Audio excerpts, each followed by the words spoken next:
Sveiki, alkoholikas Tamir. A, Gyvenu Lietuvoje. Žodžiu, nuo pat vaikystės tai mano alkoholizmas pasireiškė, apie kurį aš nieko neįsivaizdavau ir nieko nežinojau. O, tai, žodžiu, mano visada būdavo reikalingas dėmesys pastovus. A, Viską reikalaudavau savo. Turiu du brolius vyresnius, ane? Ir jie žymiai vyresni, vienas 8, kitas 12 metų. Tai didelis gan laiko tarpas. Ir aš jau būdamas pagrandukas, tai jau norėjau, mažiukas, tai norėjau visur lyst, kur jie ką daro, ne?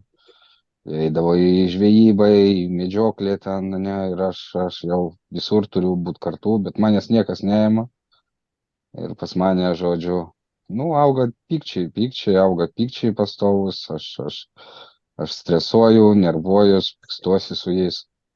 Ir taip pat tokio būsenai aš manipuliuodavau savo tėvais, norėdavau kažkokių savo materialinių daiktų daugiau ir panašiai.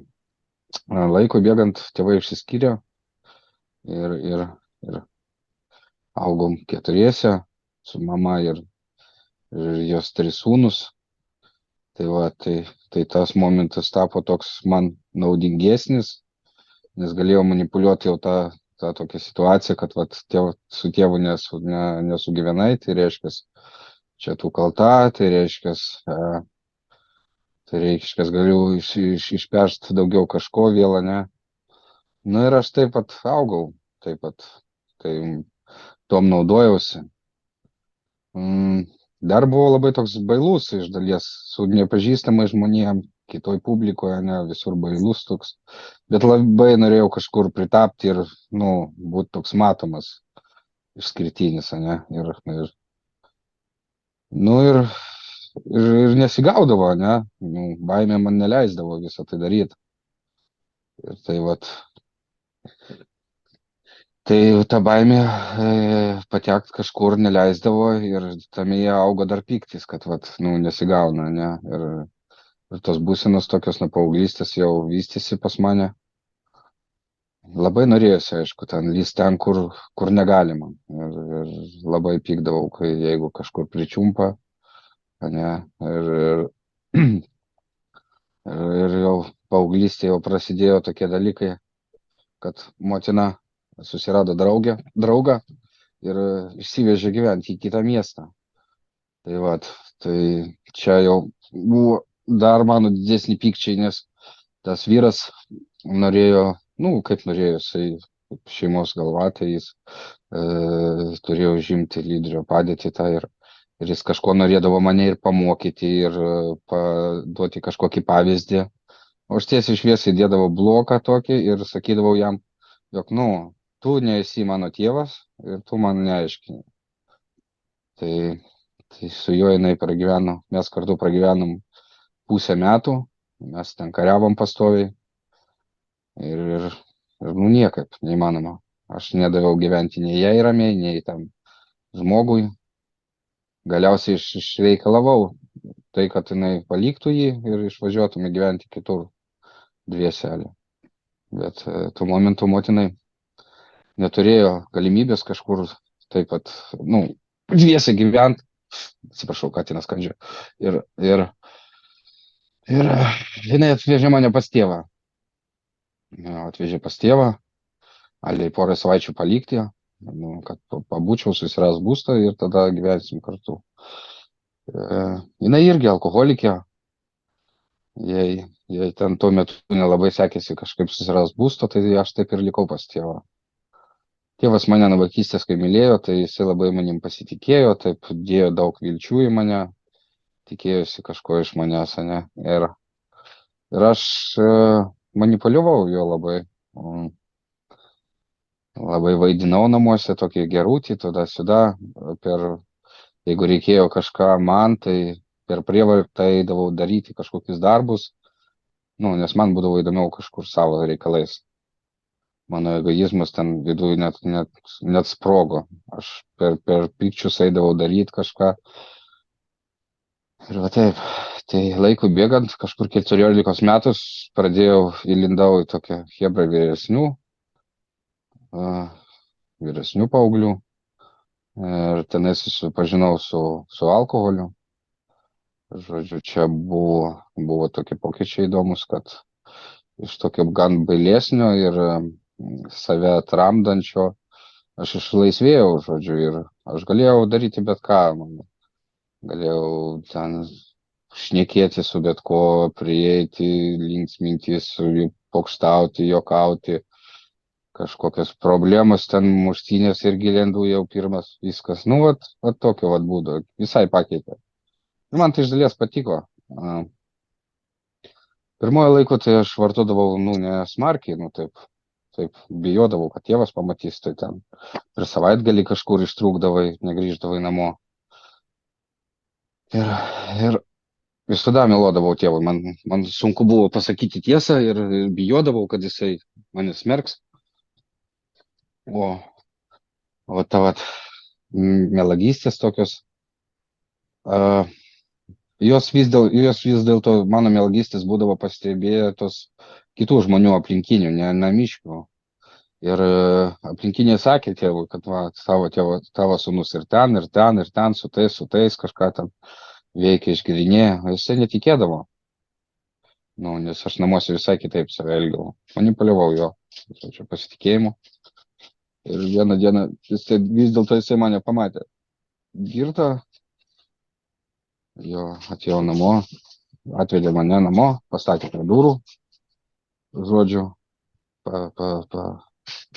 paskambino į duris, patys pabėgo, paliko mane, tėvas atidarė duris, pamatė gražuolį tokį, žodžiu, įsitempė namo, tie pirmieji sraigtasparniai, kaip pasakysiu, bloga, vėmių, tai buvo bliūdas pastatytas ir, žodžiu, tą vakarą tuom ir baigėsi. O iš ryto prabudau ir, iš tėvo nei vieno žodžio. Aplamai, kaip ramus vanduo. Aš ir pagalvojau, kad čia viskas gerai. Kad taip turi būti.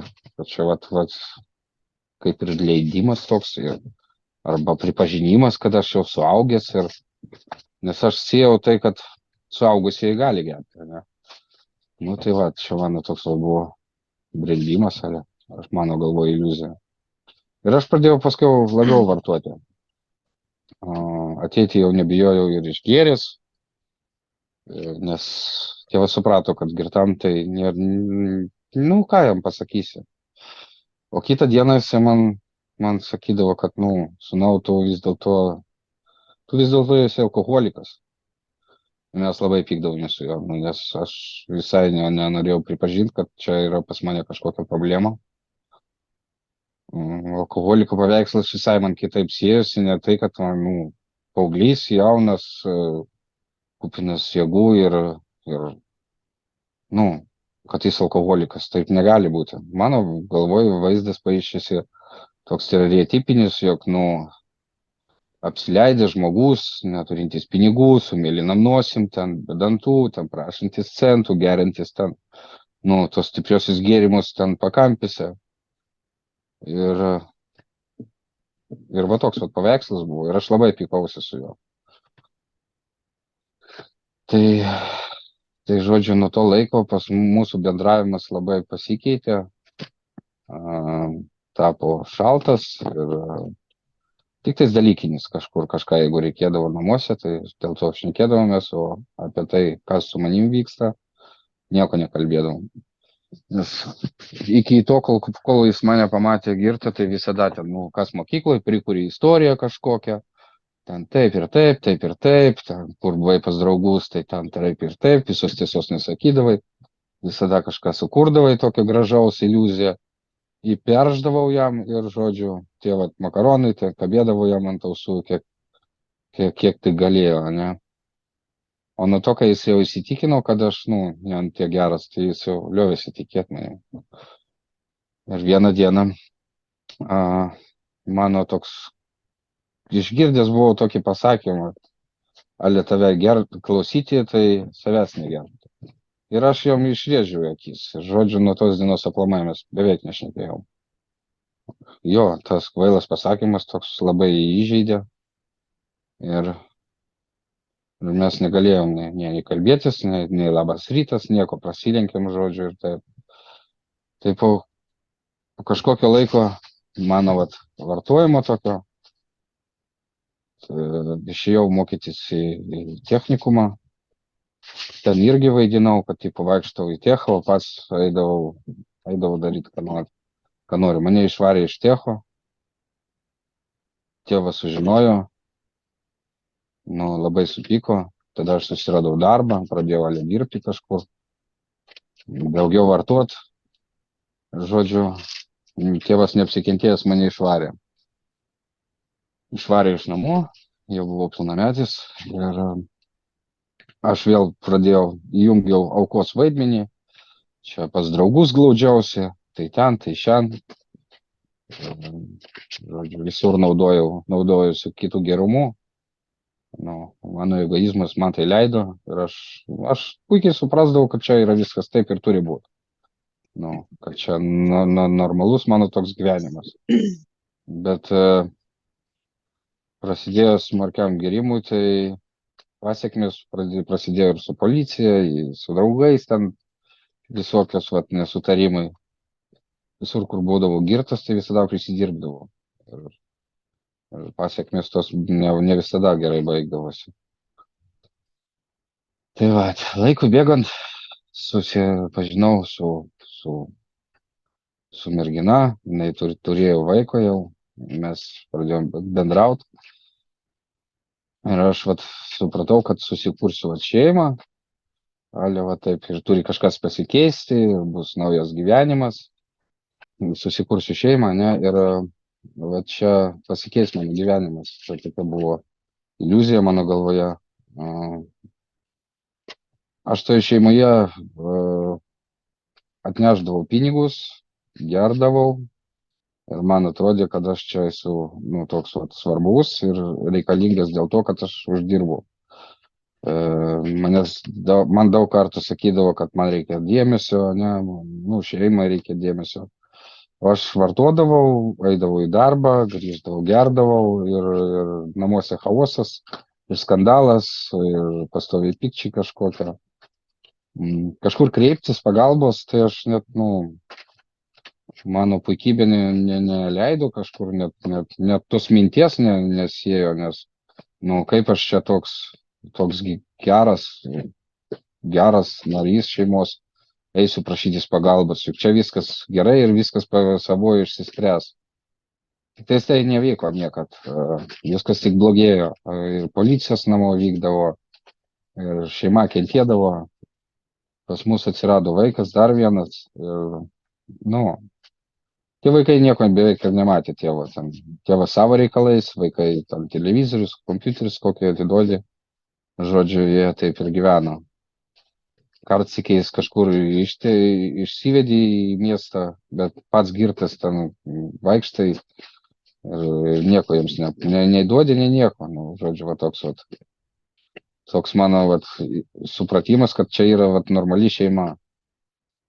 Ir per kažkokį laiką susipažinau su sporto treneriu tokiu. Mes su juo pasikalbėjom, kad čia noriu pasikeisti kažkaip. Jisai pasiūlė užsiiminėti su juo individualiai treniruotėm. Man čia buvo atradimas toks vėl kažką pakeisti, čia bus išeitis iš mano tokio gyvenimo, ne. Ir tam laikui pradžiai tai buvo visai neblogai. Aš nueinu į treniruotę, aš visą save atiduodu, visą savo jėgas, išsilieju, išsiprakaituoju, išsidaužau, ten išlieju pyktį ir man tam momentui gerai. O jau kitą dieną, tai, čia buvo sudėtingos būsenos. Aš nežinojau, kaip man būtų. Man pyktis ant pašalinių žmonių, aš pykau ant žmonos, aš negėriau, bet būsenos mano tampo vis sunkesnis. Mes pykdavomės dėl visokių priežasčių. Jinai ne tą padarė, jinai ten, aš valdžiau ten viską, draudžiau ją ir situacija vat tokia vat, kaisdavo. Ir po kažkiek laiko, vat tokio vat vaikščiojimo tas treniruotės, vieną vakarą, eidamas prieš treniruotę į parduotuvę atsigerti, paimti mineralinių savo prieš treniruotę. Aš iš ten išeinu ir pas mane, vat, vienoj rankoje mineralinis, kitoj alaus butelis. Ir aš greitai savo surandu priežastį.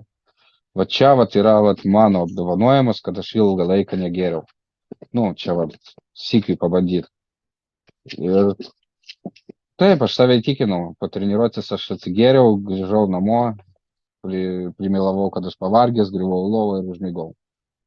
Jo, tai kitą dieną aš paragavau vėl ir jau prasidėjo išgėrinėjimai, aš į treniruotę jau pradėjau, nebenorėjau eiti, paskiau jau pradėjau nebeeiti, meluoti treneriui, sakyti, kad tos tokios priežastys pas mane, ten vaikas susirgo, pas mane aš užsilikau darbe, žodžiu, ten su savim blogai jaučiuosi.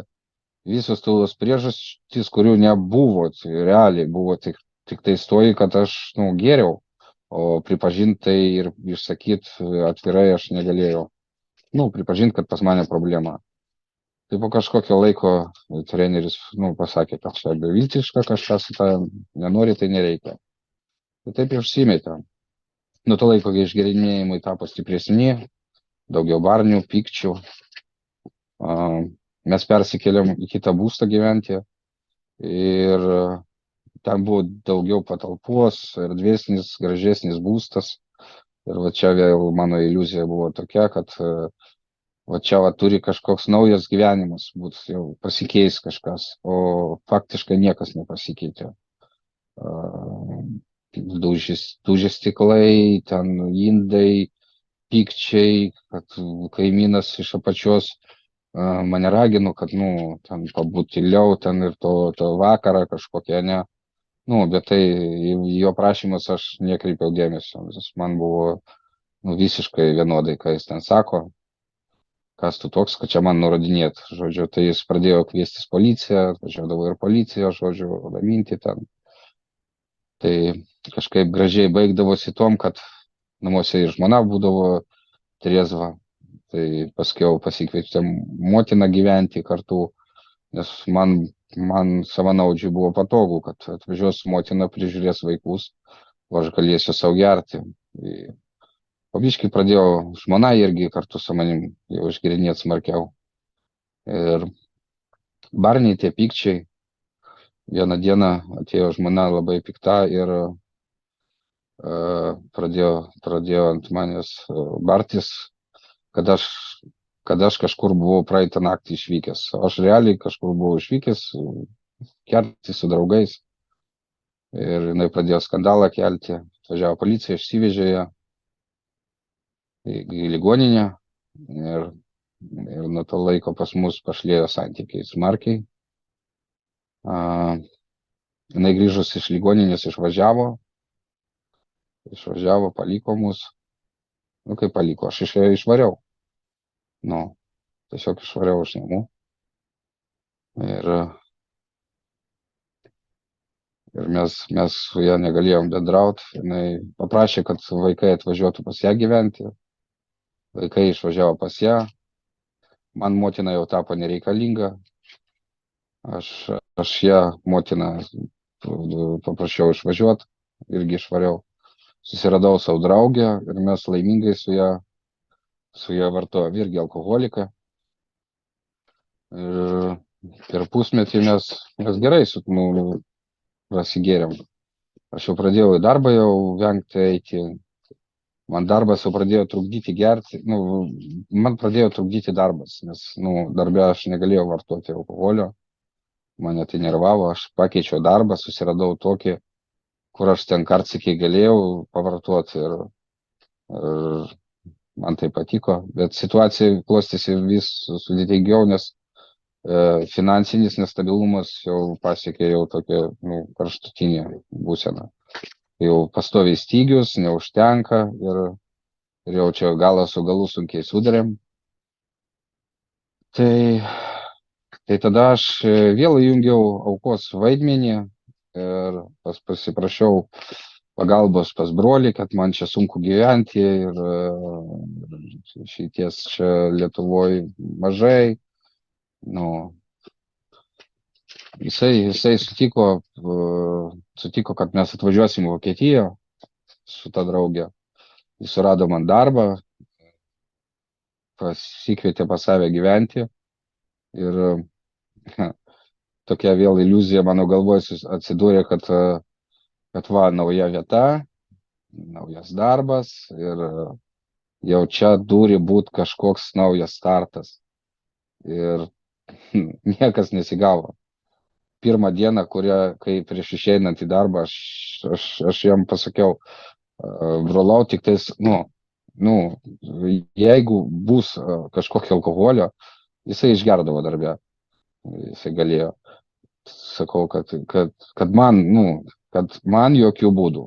Tai čia atėjus į darbą ir aš pamačiau, kad tam pasielų stovi ir aš 2 valandas kankinausi ir man buvo taip sudėtinga. Aš vaikščiau aplink tą vietą, kur stovi tas alus, aš trainėjausi, man tokia gėda paprašyti ir vis dėlto aš nulūžau. Aš savo pažadėjau ir tas pažadas buvo sulaužytas po 2 valandų. Aš taip norėjau ir, žodžiu, siaubingas troškulys toks, vat būtent atsigerti. Aš atsigėriau ir vėl pajutau tokį džiaugsmą ir vieno buteliu nesibaigė. Atėjau vėl namo girtas, draugė irgi ten girta, mes 2 savaitės dienon taip gėrėm, varniai ten kažkokie triukšmas, jis prašė brolis, kad jeigu jūs prisigėrėt, tai eikit jūs į lauką kažkur, ne, ir eikit ten aiškinkit savo santykius ir taip toliau. Tai vieną vakarą atėjo, tai ten namuose buvo vėl peštynės kažkokios tarp mūsų ir žodžiu jis neapsikentėjęs, pasakė, kad jūs, vat, 2 tokie gražuoliai čia nepageidaujami, važiuokit atgal, padėjo pinigus ant stalo bilietams ir mes grįžom į Lietuvą. Kur buvo pas tos draugės būtą, kur buvo išnuomotas kambarys, ten irgi vienam žmogui, jis irgi alkoholikas. Jo jau būsena buvo jau tokia sudėtinga, jam kaip pinų cirozė. Ir grįžę tenais, jisai duodavo pinigų, aš eidavau nusipirkti išgert. Mes taip pradėdavom dieną, taip užbaigdavom naktį ir taip pastoviai. Ir kažkurį vakarą toji draugė prisipažino, kad jinai lankė reabilitaciją, vaikščiojo anoniminius alkoholikus, dirbo su programa, parodė savo nuotraukas, kur jinai buvo atsigavusi jau gražiai atrodanti, šviesių veidų, laiminga, ne? Ir aš pasižiūriu į ją šalia, ištinusių veidų, jinai sudžiūvusi kaip dviratis, ten gal kokių 45 kilogramai, ne? Ir pasižiūriu aplinkui tas žmogelis, jis visas geltonas, užtinės, jis ten vos prašneka ir aš išsigandau, aš labai išsigandau, kad manęs laukia visos tos stadijos, ir kad galiausiai mirtis. Ir aš tiesiog kažkurį rytą atsistojau ir išėjau iš tų namų, atėjau į reabilitaciją, prašytis pagalbos. Atėjau tenais neblaivus ir jau pradėjau šnekėti su tos reabilitacijos gyventojais, tenais yra Šventos Teresės vienuolės ir paleidau ašaras, patraukiau ant gailesčio tokio, įjungiau vėl aukos vaidmenį, nes manipuliuoti aš moku. Ir jos jau įtikėjo manim, kad man jau čia, jos jau traukėsi raktą, jau leisti vidų Ir tenai stovėjo vienas toks įtartinas man reabilitantas, kaip šiandien prisimenu, tai kreivai vis žiūrėjo į mane ir kažką jis sušnabždėjo joms į ausį ir, žodžiu, aš supratau, kad jis kažką pasakė apie mano blaivumą, nes aš jiems pasakiau, kad aš esu blaivus. Ir jos raktą įsikišo atgal ir sako, na, šiandien tavęs nepriimsim, ateik rytoj. Ir man šokas, kur man eiti dabar, vat, nu, kažkur gatvėje trintis, pas tėvą grįžti nenoriu, nes, nu, gėda prisipažinti. Aš čia tiek laiko neėjau pas jį ir žodžiu, man realiai buvo gėda sakyti tėvui, kad aš turiu problemą ir kad aš noriu reabilitaciją. Ir atgal grįžti į tuos namus, iš kur išėjau, tikrai nenorėjau, nes, nu, ten. Tai paskambinau vienai pažįstamai, pasisakiau, kad turiu problemą, kad noriu reabilitaciją, kad reikia pernakvot. Jinai mane įleido, atėjau pas ją. Vakarą pas mane prasidėjo drebulys, man, nu, jau reikėjo išgerti.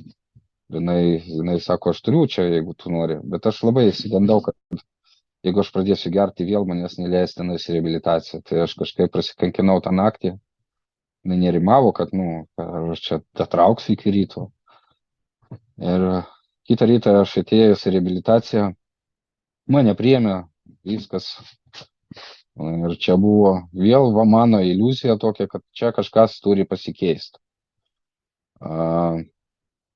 Tenais aš susipažinau su anonimais, tenais pradėjau vaikščioti į grupės ir namuose buvo tuose daug visokių taisyklių, ne? Aš kaip alkoholikas bandžiau sulaužyti visas, net negalvodamas apie pasekmes. Vis tiek jau per taisyklių laužimą visą. Pirmas dienas aš ten pirmą savaitę vaidinau tokį gerutį, kaip ir visada. O paskiau buvo sąlyga, kad aš turiu susirasti globėją ir dirbti su programa 12 žingsnių. Ir aš turėjau paklūsti, aš turėjau tai daryti, nes aš nežinau, kur tėtis. Pradėjom skaityti su globėjo knygą. Aš turiu problemos pas mane buvo su alkoholiu, su narkotikais, tai galima minėti. Tai žodžiu, aš pasakiau tai globėjui, o globėjas pasakė, kad jis apie narkotikus nieko nepasakot. Ir pas mane buvo blokas iš karto. Iš karto su juo blokas. Ir aš tiesiog dariau, ten kažką ieškojau iš knygos atsakymus. Aš tai dariau, aš niekaip negalėjau, kol neskaitėm tos visus skyrius, jis visada ten pasakydavo, pažymėk čia apie tai, čia vat į savo istorijos dalį kažkokią papasakojo. O man blokas ir aš negaliu susitapatinti, aš tiesiog klausau, kaip kažkokios televizijos, ne. Pro vieną ausį man ateina, pro kitą išeina ir, žodžiu, aš nesusitelkiu. Mano būsenos laikui bėgant reabilitacijų pradėjo blogėti, pas mane vėl pradėjo valdomumas, aš jau norėjau valdyti ten visus aplinkui. Tas ne tai daro, tas stebėjimas kitų, ne savęs, o kitų, ką jie daro ir kur jie kalti, o ne aš pats. Ir mano būsenos labai pradėjo kysti. Kažkurią dieną man daėjo tai, kad globėjas jau neteisingai veda programą. Aš geriau žinau, kaip čia turi būti. Ir sakau, kad, atsisakau su juo dirbti. Jis linktelėjo galvą, sutiko ir suprato, kad, yra kaip yra. Tai tai atėjo ta diena, kai aš atsisakiau ir sąlyga yra turėti globėją, prisipažinti, kad aš atsisakiau dirbti, man gėda. Nežinau, ką daryti, pradėjo piktis didelis būti. Ir, žodžiu, supratau, kad man jau laikas eiti jau iš reabilitacijos. Ir įdomus dalykas, su ta aukštesnė jėga, jinai veikia per žmonės, tai čia įsitikinta jau. Ir atėjo viena A narė ir jinai sako, jog, nu, tu nedaryk klaidos, ne, tu, vat, pasidaryk savo saugiklį tokį, susirask globėją ir eik tada, nu, gyventi ir iš ten dirb programą. Ir aš išgirdau, vat, pirmą kartą aš išgirdau, ką man kažką patarė, vat, naudingos žmonės. Nes vėl įsijungė mano baimė. Jis paminėjo, kad aš gersiu. Ir aš supratau, kad jeigu aš gersiu, gerti yra man tolygų mirtis. Ir kitą rytą pro duris įeina į reabilitaciją irgi vienas A narių. Nu, jisai turi tai, ką aš neturiu. Jis laimingas, iššypsosi, žodžiu, džiaugiasi gyvenimu, švytė. Ir aš labai panorėjau būtent to. Ir aš tiesiog nuleidau galvą, atėjau, jam pasipasakojau, kad, nu, kad vat, mano tokia vat galva ir kad atsisakiau globėjo ir noriu pradėti per naują. Ir jis pasakė, gerai, palauk, po savaitės, nu, pažiūrėsim, kas bus. Tai atsiprašau, kad šokinėjau iš vietos ant vietos, čia taip nusekliai. Tai būnant reabilitacijai, tėvas, mane pradėjo lankyti tėvas po biškį, mes su jais skambinau, aš prisipažinau, kad esu reabilitacijoje, jis pradėjo mane lankyti.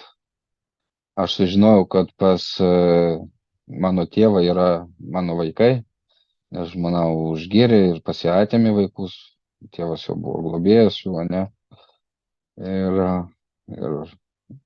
Ir man kažkokia įsižiebė viltis, vat, aš tai grįžau namo pas tėvą, pas vaikus ir pirmas dalykas, ką aš vėl pradėjau jau girdėti, tai kad globėjas, jis man pasakė, nu, jeigu tu nori turėti, ką turiu aš, nu, siūlau, vat, 12 žingsnių programą susipažinti, ne, eiti kartu.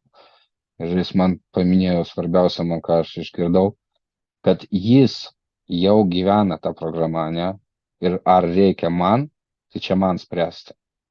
Ir aš, išgirdau, čiagi man reikia. Ir nuo tos dienos aš suvokiau, kad programa turi būti sąžininga. Ant kiek aš galiu būti sąžiningas, tai tiek turėsiu kažkokius tos, ne, vaisius, tos karčius ar saldžius. Tai nuo tos dienos aš lioviausi meluoti pats savo, pradėjau eiti su jo programą. Ant kiek jinai man užtruko laiko, čia yra mano asmeninis reikalas, ne, globėjas skiria man laiko, kai galėjau susitikti. Mes atsiskaitydavom ten su jo darbelius tos. Mane šokiravo 4 žingsnis, čia buvo man toks, aš pradedant pildyti visas lenteles, aš pamačiau, koks aš vis dėlto esu niekšas ir, nu, ir netoks visai geras žmogus, kaip save visada laikiau, visai kitą pusę. Ir nuo to 4 žingsnio pas mane buvo spyris toks į priekį, kad, nu, yra į kurią pusę keistis, ne. Vat, čia įdomus pasiekmes.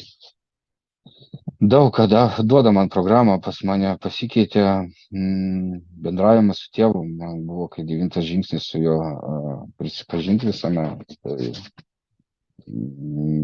globėjas paminėjo, kad ateis diena, kai tu galėsi tai padaryti ir mano bus pasirinkimas. Arba aš tai darau, arba aš nedarau ir einu atgal. Ir aš tiesiog esant galimybei ėjau ir dariau. Tai su tėvu atlikęs 9 žingsnį buvo toks nustebimas, jis tiesiog pasijuokė iš mano prisipažinimo. Nu, taip draugiškai ir papasako savo istorijas, kai kurias ten paklydimus, ne. Mes pasijuokėm, nuo tos dienos mes daug šnekamės, jis pasipasakoja apie save, nu, atsirado tokia viltis. Pradžioje labai jisai nenoriai taip žiūrėjo, kad aš einu į susirinkimus, nes, nu, sako, kad čia galima ir darbo terapija kažkokia, nu, eik namuose daryk kažką ir tau pagerės, bet lankant susirinkimus jis pamatė, kad pas mane kinta būsenos, jis tiesiog suprato, kad man tai duoda kažkokius vaisius ir šeimoje viskas gerai. Ir jis tiesiog džiaugiasi, kad aš džiaugiasi patiliukais, kad aš vat, esu vat, toks. Ir su vaikais pasikeitė bendravimas. Tai, kad būdavo anksčiau tiesiog įkišę dantis kažkokį telefoną ar ten kompiuterį, tai daugiau bendraujam, daugiau veikiam, kažką žaidžiam, ten, linksminamės. Vyresnis matė jau mane gerime, jam buvo 6 metai ir 7 kokie, ne. Dabar jam 10, tai jis džiaugiasi, kad aš einu į anonimus, nes mato paketimus ir, laimingas žmogus. Pas mane dingo pykčiai bereikalingi. Būna, aš netapau šventasis, ne, bet būna tokios dienos, kai atsiranda kažkokios problemos. Aš jas sprendžiu jau negerimu, o kažkaip veiksmais, ne. Būna atsiranda kažkoks pyktis, bet turiu įrankius, jo, aš išsianalizuoju, dėl ko, kas čia yra, kuri čia dalis. Ir aš suvokiu, kad, čia, nesąmonė būna. Tai kad ir žmonių klaidos kažkokios, kodėl aš turiu ant jų pykti, būna. Tai vat, tai programa įdomi, aišku. Atsirado pas mane tarnystės grupę pravesti, eiti į reabilitaciją, ne, į speaker hunterių. Tai labai fainas tarnystės. Atsirado grupė tarnystė, knygininkas. Tokia atsakinga tarnystė, tiesiog būt atsakingam. Daug kas, ką duoda anoniminiai alkoholikai, nes apie juos, aš sakau, išgirdau tik tais 34 metų kažkur, ne. Tai ačiū Dievui, kad yra tokia draugija ir jinai tikrai veikia. Tai tiek bus.